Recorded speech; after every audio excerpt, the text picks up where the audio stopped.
estarlo, creo yo. Pues ahora mismo pues nos estamos preguntando qué deparan los últimos meses del año, qué esperar para todos estos últimos meses, ya que hay varios catalizadores en juego que podrían ir cambiando completamente, ya sea tener todavía más caídas o ya sea incluso cambiar los rumbos de los mercados. Por tanto, tengo estas preguntas. También voy a invitar a la audiencia a que haga sus preguntas por el chat y luego, si nos queda tiempo, pues traslado las preguntas más interesantes de la audiencia. Empezando por la primera, quería hablar de visiones y perspectivas generales. Voy a empezar preguntando, vamos a empezar contigo, Miguel, si te parece bien, preguntándote qué perspectivas generales tienes para estos últimos meses del año y estos potenciales catalizadores que he comentado, ya puedan ser positivos o negativos, que estés observando de cara a estos próximos meses. Bueno, el primer catalizador claramente va a ser el desarrollo de la inflación, que va a venir muy condicionada por el precio del barril del petróleo. Ya han demostrado los miembros de la OPEP Plus que lo que quieren mantener es un barril por encima de $100. Sin más, hoy ha salido una noticia donde ha habido un enfrentamiento bastante serio entre los saudíes y los americanos, porque ha empezado a correr el rumor que los saudíes se han aliado con los rusos para provocar esa caída de 2 millones de barriles diarios para que los americanos, particularmente el Partido Demócrata, se sienta menos fuerte y las elecciones, que no quedan ya prácticamente nada de mitad de mandato, favorezcan a los republicanos, donde aparentemente les benefician más. Independientemente de eso, yo creo que todo esto va a venir va a condicionar una cosa muy importante en las compañías y por lo tanto en sus resultados. ¿Cuál es su exposición a países donde han sufrido una fuerte devaluación de su moneda con respecto al dólar? Y segundo, ¿cuál es la situación de estos países? Un ejemplo muy claro, Whirlpool, la compañía que fabrica sistemas de aerotermia, de aire, de climatización, en una palabra. Bueno, esta compañía ha tenido un doble impacto. Ha perdido, los datos no son oficiales, pero aparentemente se van a dar como oficiales, ha tenido un 19% de sus caídas en Europa derivadas solamente de la caída del consumo, más luego ha tenido un impacto en lo que sería la parte de abajo de su cuenta de resultados, lo que es el cambio, el impacto de la divisa del 9%. Toda compañía que esté diversificada, ejemplo, 3M, también se habla de una caída en ventas de cerca del 5%, o de Carrier del 3%, o de General Electric del 2%. Es decir, toda compañía, contra más diversificada esté y tenga más porción de mercado en aquellos mercados internacionales que utilizan fundamentalmente el yen y el euro, van a tener un impacto muy importante. Y esto, muy lejos de cambiar, se va a mantener al menos durante todo el cuarto trimestre, salvo que tengamos una noticia maravillosa y desgraciadamente nada esperada de que el conflicto bélico en Ucrania desaparezca.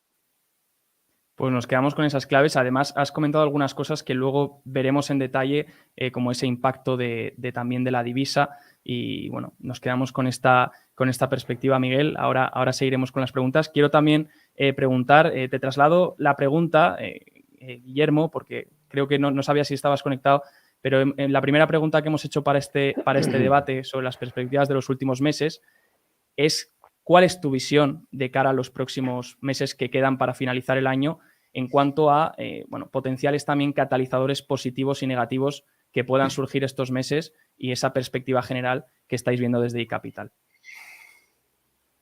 Pues mira, el principal catalizador será que la Reserva Federal baje un poquito su fuerza y sus deseos de arreglar la inflación de inmediato. Hay un error que se comete siempre desde el punto de vista del análisis, pero también desde el punto en este caso, la autoridad monetaria, lo cual es sorprendente, que es que las subidas de tipos no tienen un efecto automático en nada. Quizá algo en el...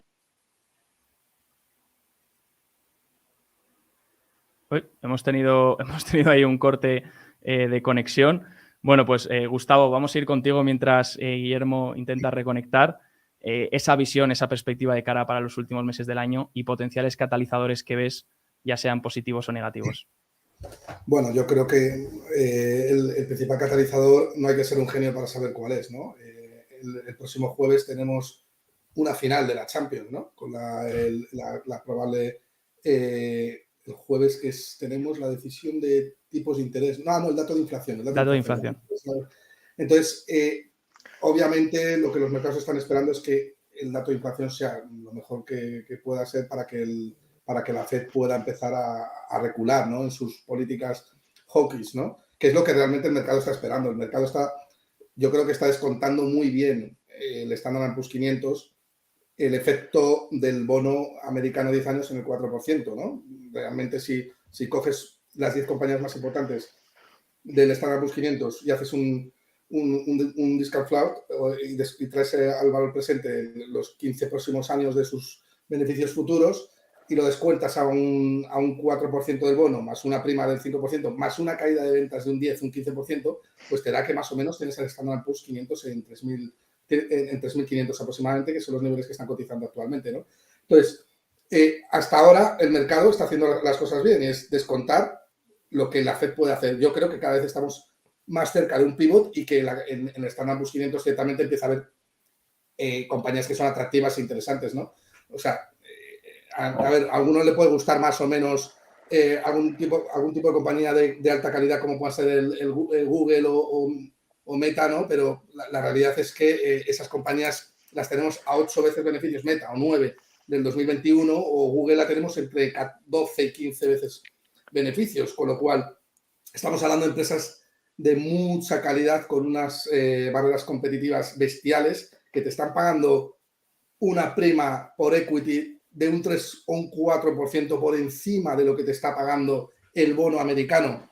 Eso, mira, las cosas pueden estar muy feas y todo lo que tú quieras, pero la gente tonta no es, ¿no? Y si ves una empresa con ese moat o esa barrera de entrada tan fuerte a PER 15, pues tiende a entrar dinero en ella, ¿no? Así que, bueno, en mi opinión, yo creo que en muchas compañías ya hemos tocado suelo en el Standard & Poor's 500. Creo que hay que poner algo más encima de la mesa para tirar de ese P500 por debajo de los 3.500. Estoy de acuerdo con lo que ha dicho antes el compañero, que el dato del petróleo va a ser muy, muy importante en los próximos días, pero también va a ser muy importante qué va a pasar o qué está pasando con la vivienda en Estados Unidos, que no olvidemos que pesa un 42% en el CPI americano, ¿no? Y cómo se va acoplando el efecto del owner equivalent rent o la renta equivalente del propietario, cómo se va acoplando a ese CPI, ¿no?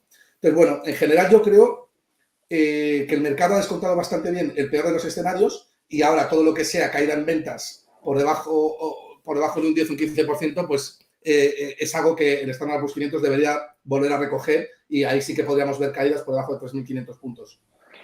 Perdonadme un detalle. La Fed, que yo he sido muy crítico y soy muy crítico con ella porque, tiene que dar tiempo a que el impacto, es decir, ellos emplean un cañón gigantesco cuando la economía son pequeñas, o sea, sumas de infinitésimas transacciones comerciales diarias que hacemos los humanos y que entre subida y subida no están dando tiempo a ver que ese impacto, que esa subida tenga un impacto real en la economía.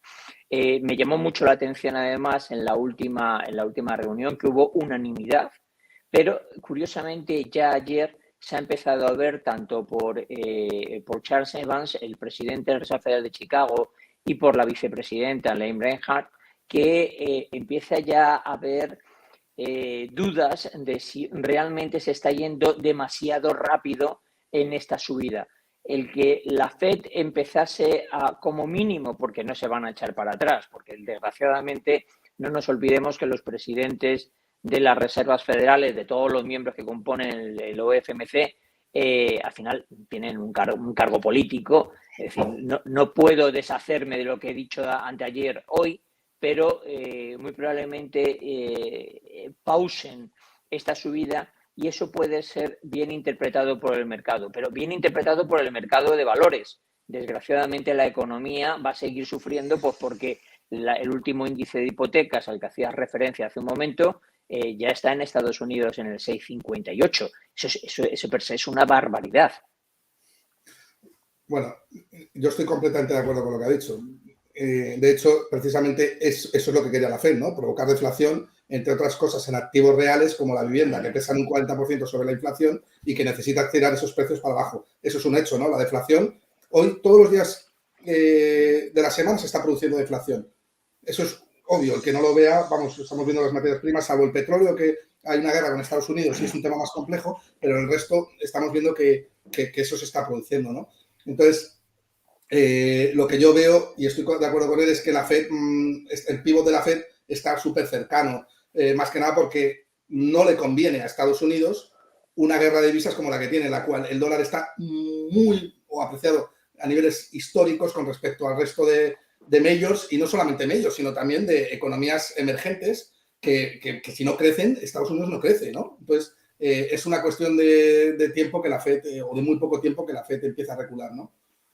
Pues Gustavo y Miguel, ahora hablaremos también, he traído datos para que comentemos sobre este tema de la desinflación que estáis comentando, también de cara a también los inventarios, que es algo que poca gente está tratando ahora, sobre todo en los bienes, ¿no? Ahora lo comentamos, pero ahora que tenemos a Guillermo, que hemos tenido problemas de conexión, Guillermo, complétanos esa perspectiva que tenéis desde iCapital para los últimos meses, y así continuamos. Sí, pues muy breve, disculpadme lo primero, que No hay problema. un problema técnico. Al hilo de lo que los compañeros han comentado, yo pondría sobre la mesa dos ideas. La primera, la Fed se está equivocando, la Fed está yendo demasiado deprisa, el efecto de las subidas de tipos no tiene una, realización automática en reducción del índice de precios, como cualquier dato económico lleva una inercia progresiva. Eso por un lado. Y luego, por otro lado, la Fed puede meter a la economía americana, que está en un estado, estaba cada vez peor, pero estaba en un estado bastante favorable, la puede meter en recesión, ¿no? En un año que además el siguiente va a ser electoral, como sabemos, con el midterm para Biden, y que arriesga perder incluso, no el año que viene, a final de este año, arriesga en perder... 30 días. Sí, efectivamente, a final de noviembre arriesgan perder una Cámara y esto no le hace gracia a los políticos. Y aunque la autoridad monetaria teóricamente sea independiente, sabemos que nunca lo es, ni en Europa, ni en Estados Unidos, ni en Japón. Entonces, dicho todo eso, la pasada de frenada de la Fed va a ser muy difícilmente aceptada por Powell y la Reserva Federal. Los distintos bancos de la Reserva Federal son más bien adversos a bajar el mensaje de las subidas fuertes de tipos. Todo esto lo juntas y ves que Estados Unidos puede pasar de una economía más bien favorable, como decía hace un momento, a una situación de recesión absolutamente, por un lado, inesperada, pero forzada, pero por otro lado muy, muy dañina para el resto de mercados. Citabais los emergentes, que duda cabe, y por supuesto para Occidente en general, Europa. Entonces, sí, el dato de esta semana, que no creo que sea bueno, que conoceremos pasado mañana, el jueves, pero especialmente los siguientes datos de aquí a final de año de inflación en Estados Unidos son aceptablemente favorables, sobre todo el dato de la inflación subyacente. Creemos que el mensaje de la Fed tiene que bajar el pistón, tiene que ser más atemperado y comunicar al mercado eso que el mercado está esperando, que no queremos una economía en Occidente en una fuerte depresión, en una recesión severa, porque eso nos llevaría además a problemas tanto del crédito como quizás, yo creo que no, pero nunca se sabe, del propio sistema financiero, y eso pues sinceramente cambiaría el escenario a peor enormemente y de una manera que es lo más sorprendente, a mi juicio, innecesaria. Perdóname, un detalle. De hace escasamente un cuarto de Claro. hora, yo sigo mucho por motivos diferentes la situación en Estados Unidos y sigo todas las elecciones. En las últimas encuestas, insisto, miradas por mí hace menos de 20 minutos, por supuesto, el Partido Demócrata pierde el Senado, eso se daba por hecho ya hace bastantes meses, pero es que el Congreso ahora mismo está solamente un 1% por encima. Es decir, técnicamente hay un empate, que significaría que de alguna manera Biden se quedase sin las dos cámaras a mitad de mandato. Le quedarían 2 años de sufrimiento. Y además que ahora los precios de la gasolina otra vez disparados, luego comentaremos para el tema de la inflación, pero eso en principio no debería beneficiar a Biden, ¿no? Bueno, lo que he comentado, es decir, la pelea que se ha sabido hace nada que hay entre los saudíes como primera medida han dicho para que los americanos no se enfaden más de lo que están enfadados, vamos a retrasar un mes el corte por nuestra parte. Es decir, lo que nos toca a nosotros de recorte de los 2 millones de barriles, vamos a hacerlo un mes más tarde, en diciembre. Pero han tenido que decir los saudíes, oiga, que no nos hemos aliado con los rusos para que los demócratas pierdan las dos cámaras. Es decir, la situación del precio del barril en las elecciones de mitad de mandato, que son extremadamente críticas, sobre todo porque la vicepresidenta Kamala Harris tiene unos índices de aceptación en Estados Unidos pésimos. Y Trump cada día dice más que se va a presentar. Entonces, ahora mismo dentro del Partido Demócrata hay una verdadera convulsión por todo lo que está pasando, no solo porque pierdan las dos cámaras, sino porque se enfrentan a unos 2 años donde no tienen candidato, su potencial candidata tiene unas expectativas muy malas y Biden es muy mayor. Voy a aprovechar para